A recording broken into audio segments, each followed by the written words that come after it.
How has the word king evolved? Let's start with the word itself, king. The modern English word king comes from Old English signing, which is connected to the word kin, meaning family or tribe. So originally, a king wasn't just a ruler, he was the head of the family, the protector of the people. In Proto-Germanic, we see the word kuningas, which likely meant one born of noble blood. Power was tied to ancestry, not elections or popularity. Even further back, in Proto-Indo-European, roots like gen, to beget, and reg, to rule, appear, showing us that ancient language already linked kingship with both creation and control. What's fascinating is how the word changes across languages. In German, König keeps the old Germanic sound. In Dutch, it's koning. Old Norse had koninger, which sounds epic, like something from Viking sagas. Meanwhile, Albanian breaks from the Germanic line. Embred comes from Latin imperator, showing the influence of the Roman Empire. These words tell a story of power, conquest, and cultural borrowing across Europe. What did kings do throughout history? Ancient kings. In early civilizations like Egypt, Mesopotamia, or Persia, kings were more than leaders, they were often divine figures. Pharaohs were considered living gods. Kings like Hammurabi didn't just rule, they gave law. Rulers were expected to fight wars, perform rituals, and keep divine order, what Egyptians called Ma'at. Medieval kings. In the Middle Ages, things shifted. Kings ruled feudal kingdoms, but they didn't have absolute power. Their strength depended on their alliances with nobles and the church. This is when the idea of divine right becomes central. Kings claimed their authority came directly from God. Kings like Charlemagne ruled large Christian empires and were crowned by the Pope, blending religion and politics. Early modern kings. Fast forward to the Renaissance and Enlightenment eras. Here we meet kings like Louis XIV of France, who said, "I am the state." He built Versailles to show his divine glory. But this was also the age when philosophers started questioning kingship. Thinkers like Locke and Rousseau asked, why should someone rule just because of birth? Modern era. Eventually, revolutions happened. France, America, Russia, all rejected monarchs. Some kings adapted, becoming constitutional monarchs with symbolic roles. Others were overthrown. One unique case? King Zog I of Albania, a tribal leader who made himself king in 1928 and tried to modernize his tiny country with Italian backing. Let's go over some famous kings in world history. We will start with Albania and King Zog I. Reign, 1928 to 1939. Notable for self-proclaimed king, Europe's only Muslim monarch, modernizer with Italian backing. Legacy. Ruthless but cultured, ruled Albania like a Balkan, Game of Thrones. Let's continue with King Henry VIII, England, reign, 1509 to 1547. Notable for 6 marriages, breaking from the Catholic Church, founding the Church of England. Legacy. Triggered the English Reformation. Let's move on to the Sun King. King Louis XIV, France, reign, 1643 to 1715. Longest in European history, notable for absolute monarchy, lavish Versailles Palace, centralization of power. Legacy. Embodiment of royal opulence and absolutism. King Hammurabi, Babylon, reign, circa 1792 to 1750 BCE. Notable for the Code of Hammurabi, one of the earliest written legal systems. Legacy. An eye for an eye. The phrase, an eye for an eye, originates from ancient Babylonian, biblical, Roman, and Islamic law. It represents the principle of retaliation for injuries or damages, often satisfied by a money payment or equivalent. The concept is found in Hammurabi's Code, a collection of 282 laws inscribed on an upright stone pillar.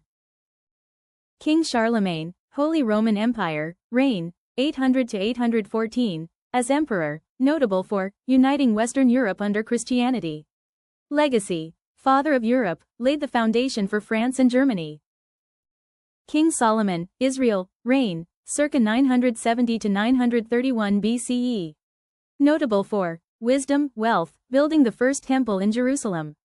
Legacy. Revered in Judaism, Christianity, and Islam. King Ashoka, India, Maurya Empire, reign, circa 268 to 232 BCE. Notable for ruthless early rule, dramatic conversion to Buddhism. Legacy. Spread of Buddhism across Asia. King Tutankhamun, Egypt, he died young, relatively unimportant politically. Legacy. most famous pharaoh today due to his well-preserved tomb. King Sejong the Great, Korea, reign, 1418 to 1450. Notable for inventing Hangul, Korean alphabet, promoting science and culture. Legacy, symbol of Korean identity and innovation.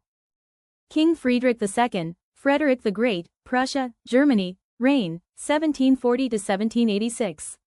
Enlightened absolutist, military strategist, philosopher king.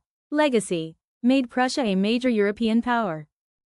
Are there kings today? Yes, but they're not all powerful anymore. In the UK, Sweden, or Norway, kings are symbols of national identity. They open parliaments, host state visits, and show up at events, but they don't make laws or declare wars.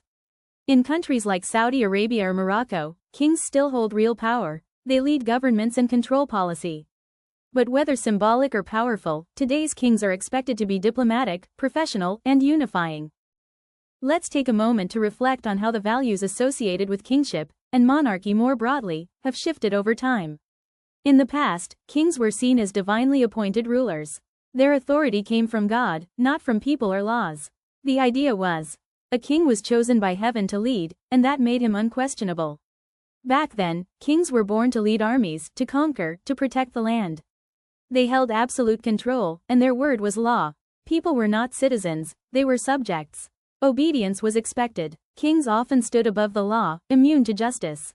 But today, things are very different. In modern constitutional monarchies, kings and queens are bound by law, just like everyone else. They're symbols of unity, not absolute rulers.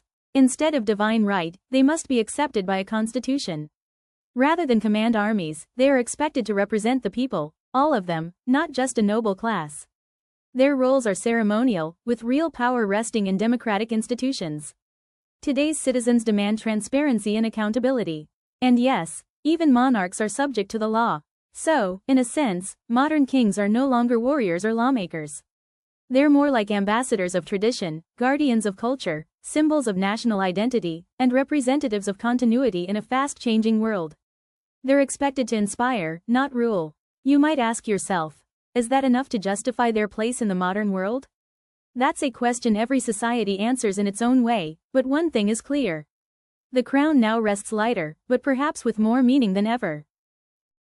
Symbolism. The king in chess is a great symbol, vital to the game, yet vulnerable and needing protection.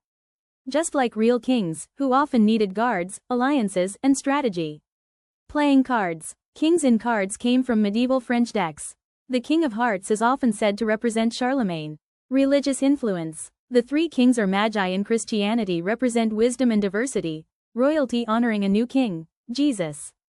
That story connects kingship with spiritual humility. Modern metaphors. We still say things like, King of Rock and Roll, Elvis, symbolizing dominance in culture. Even fast food uses it. Burger King, royal taste, mass appeal. So the word king now goes far beyond the throne. It's used in business, music, games, even advertising.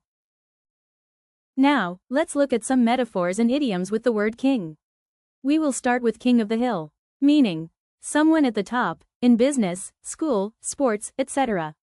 Example, after landing that billion-dollar deal, he became the king of the hill in the tech world.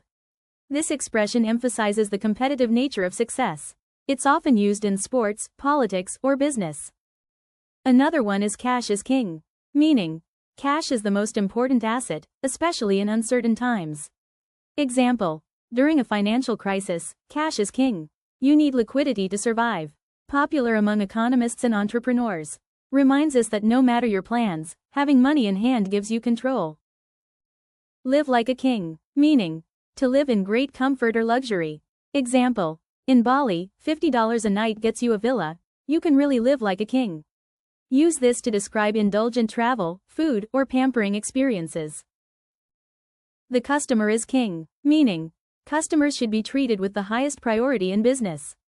Example, even if the client is rude, remember, the customer is king. Common in hospitality and business settings. Highlights respect, service, and listening to clients.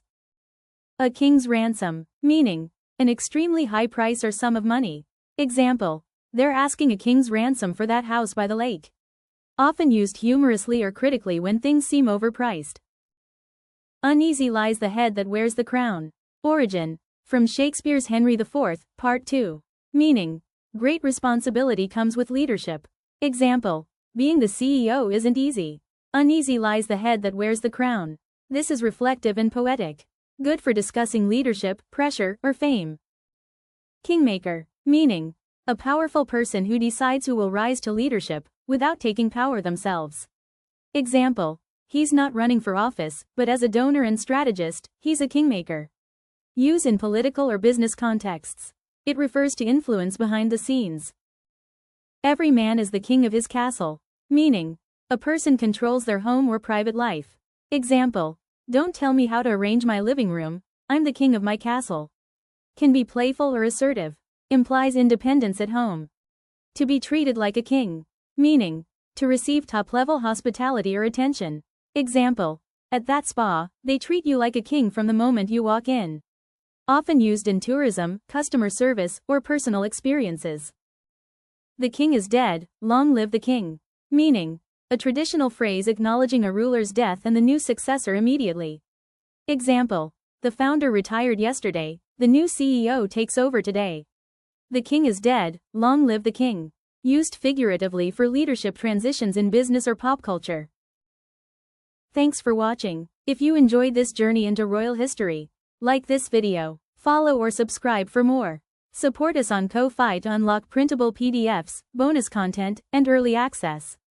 Stay curious, stay royal. See you next time.